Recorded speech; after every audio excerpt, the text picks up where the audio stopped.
And welcome to Hannity's Show. After a big night in Iowa, the presidential candidates are now turning their attention to New Hampshire. Now, both Senator Ted Cruz and Donald Trump, they will be here with reaction tonight. But first, Senator Ted Cruz had a huge victory in Iowa. And as he told his supporters after his win last night, he plans to keep this momentum going. Take a look. God bless the great state of Iowa. Tonight is a victory for courageous conservatives across Iowa and all across this great nation. We are going to do this together as a movement from the people. And I tell you tonight, Iowa has made clear to America and the world, morning is coming. Morning is coming. Joining us now, the winner of the Iowa Republican caucuses, 2016 GOP presidential candidate, Texas Senator Ted Cruz. Senator, big congratulations to you. 3 takeaways from my side. Number one, Iowa polls are horrible. Don't pay attention a lot to the polls. 2, you did the full Grassley, all 99 counties. Hard work pays off. Retail politics works. And on the Republican side, I don't think there's any denying the big loser last night is the establishment of the Republican Party. Thoughts? Oh, look, I think there's no doubt about it. What we saw yesterday is the incredible power of the grassroots, that people are hungry for change. They're hungry for someone who will stand up to Washington, hungry for someone who will take on the Washington cartel, take on not just the Democrats, but leaders in our own party. We recognize we've got a $19 trillion debt. That didn't happen with just one party. It was both parties that bore responsibility. And people are fed up. They're fed up with, we won a tidal wave election in 2010, a tidal wave election in 2014, and Republican leadership is not following through on the promises. And they want a leader who will honor his word, who will keep his commitments, who will actually stand with the American people and stop Obamacare and stop amnesty and defend religious liberty and defend the Second Amendment.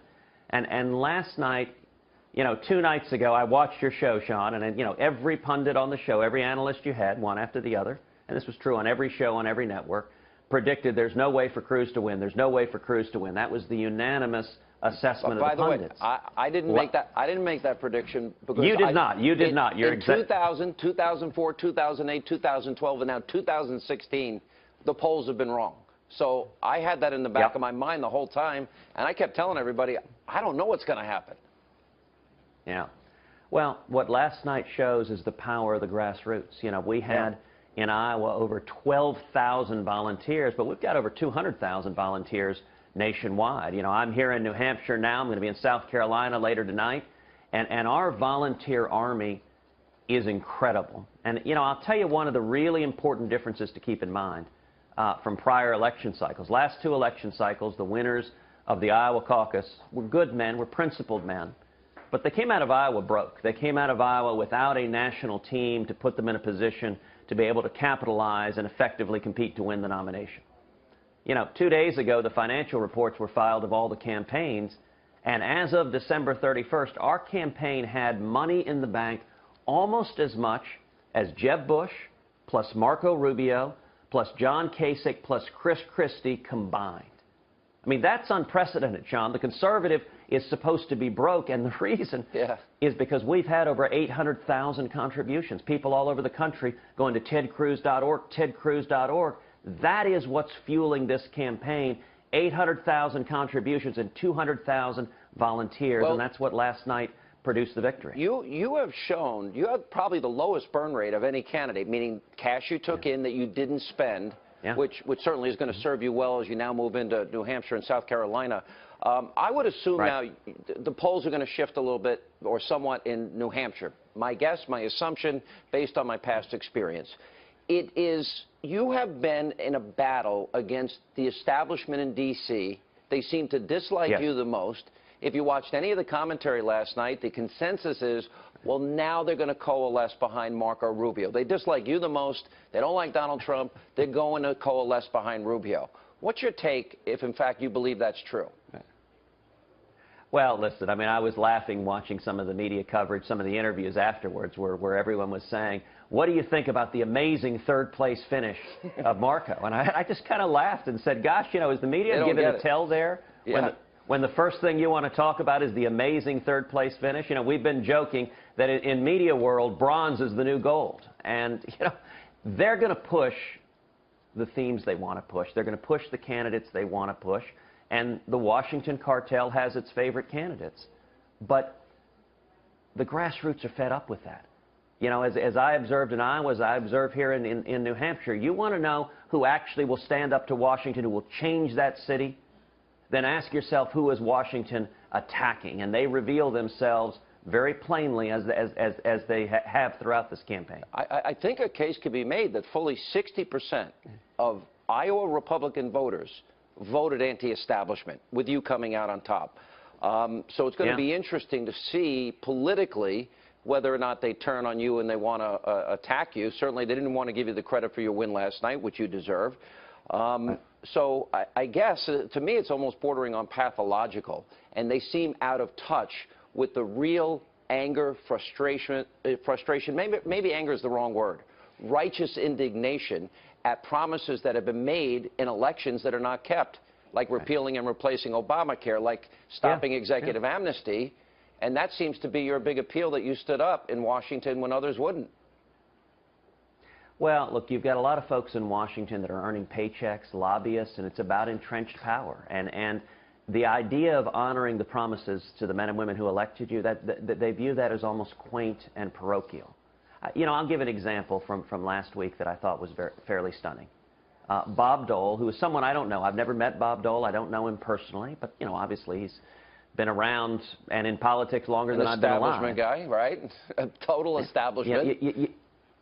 You know, Bob Dole last week was overheard talking to friends, saying he was very dismayed that former New York Mayor Michael Bloomberg might run for president. And the reason he said he was dismayed is he said if Bloomberg runs, that could split the moderate and liberal vote with him and Hillary Clinton, and goodness gracious, that could elect Ted Cruz, which would be cataclysmic. Wow. You know what? Now, I want you to think, it sums it all up. That is, well, his moderate views didn't win an election, Senator. And I know we've had moderate candidate in him and John McCain, and they don't win elections. And so they keep losing. Yeah. Go ahead. And you know what he's saying there, and it's the view of a lot of the Washington cartel, they would rather Hillary Clinton. They would rather bankrupt our kids and grandkids. They'd rather lose the U.S. Supreme Court for a generation. They'd rather see our religious liberty stripped away, our Second Amendment taken away. They would rather see Islamic terrorism continue to rise and Israel continue to be under assault than actually have a true Reagan conservative in the White House who believes what he's saying. That shows just how messed up Washington is, but it also shows why the frustration is volcanic. And, Sean, what's so encouraging is what's coming together behind our campaign. We're seeing unity among the grassroots, among the activists. We're seeing that old Reagan coalition reassembling. We're seeing conservatives and evangelicals and libertarians and Reagan Democrats all coming together. And that's what it takes to win the nomination, but it's also what it takes to win the general, to beat Hillary or Bernie or whoever, and to turn the country around. What are your thoughts about the Democratic primary last night? From my vantage point, a huge loss for Hillary last night, losing to a 74-year-old curmudgeon senator from Vermont who identifies as a socialist. They're in real trouble. What are your thoughts? Look, the Democratic Party is tired and old and out of ideas. I mean, watching their primary is like watching the sitcom That 70s Show. They're recycling failed ideas on economic policies. The Obama-Clinton economy has been a disaster. We've got the lowest percentage of Americans working since 1977. Wages have stagnated, and the Democrats have no answer to that. And then on foreign policy, they have their heads in the sand like an ostrich. They won't even say the words radical Islamic terrorism. They don't have any view about how to keep this country safe. And it's why the American people are turning away from them. They recognize what they're doing isn't working. I believe we are headed to a 1980 Reagan landslide. We're headed, 2016 is going to be an election like 1980. Now, that won't happen if we offer Democrat light. But if we paint, as Reagan said, in bold colors, not pale pastels, every day at virtually every event we do, I have people coming up to me saying, I'm a Democrat. I voted for Barack Obama. I'm a union member. I've been a Democrat my whole life. I'm with you. Senator, day after day after day. Talk about a general election. I agree with you. I think this is now emerging as a choice election, a general election. Yes.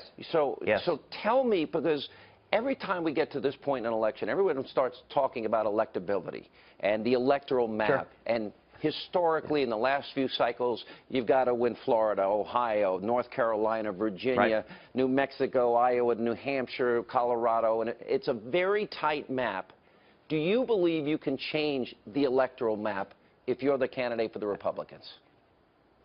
Absolutely, yes. And the key is we've got to bring back to the polls the millions of conservatives who are staying home. We've got to bring back to the polls the 54 million evangelical Christians who didn't come out and vote in 2012. And we've got to bring back to the polls the Reagan Democrats, the blue-collar Catholics across the Midwest, up into New England.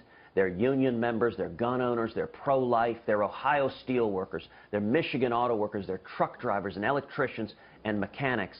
And that's what Washington doesn't get. That is the core of my base and my support. And here's one of the areas the Washington cartel gets it totally wrong.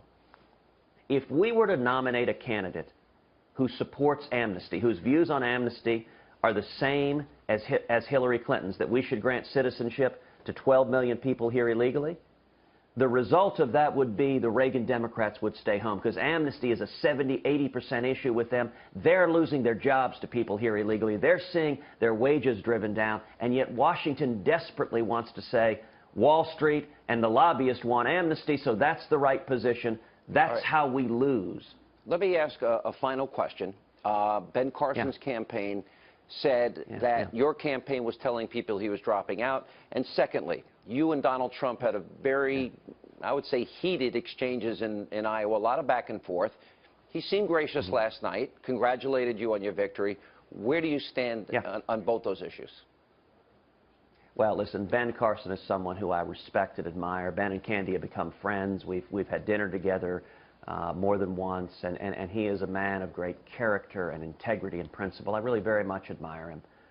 Last night, when CNN posted a news report that Ben was not continuing on to New Hampshire, not continuing on to South Carolina, but instead was going to Florida, our political team forwarded it to the members of our team.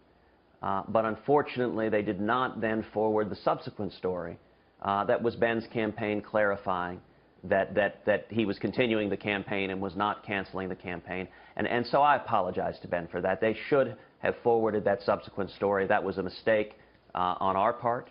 And as I said, my respect and admiration for Ben could not be higher. Okay. Concerning Donald, listen, I like and respect Donald. 6 weeks ago, Donald was singing my praises every day, saying I was a friend, saying I was terrific. Then our numbers started surging, his numbers started falling. And Donald began attacking me each and every day in personal and direct terms. And, Sean, as you know, you and I have talked many, many times. I have not responded in kind, and I don't intend to. I will continue to sing Donald's praises personally. He's bold, he's brash, I'm glad he's running, he's energizing a lot of people. Now, I do think policy differences are fair game, so I'm happy to have a conversation about Donald's and my differences on health care and his support for expanding Obamacare. I'm happy to have a conversation about amnesty, or happy to have a conversation about eminent domain. But I think the voters deserve more than insults and attacks. And so if he or others choose to continue with the insults, that's their prerogative. I will respond by singing his praises. Senator, you're right. A first-place victory is significant, and you worked hard for it. Congratulations. 1 week from tonight, we're getting results from New Hampshire. The process now moves very fast. Senator Cruz, always appreciate you being here. Thank you. Thank you, Sean. God bless.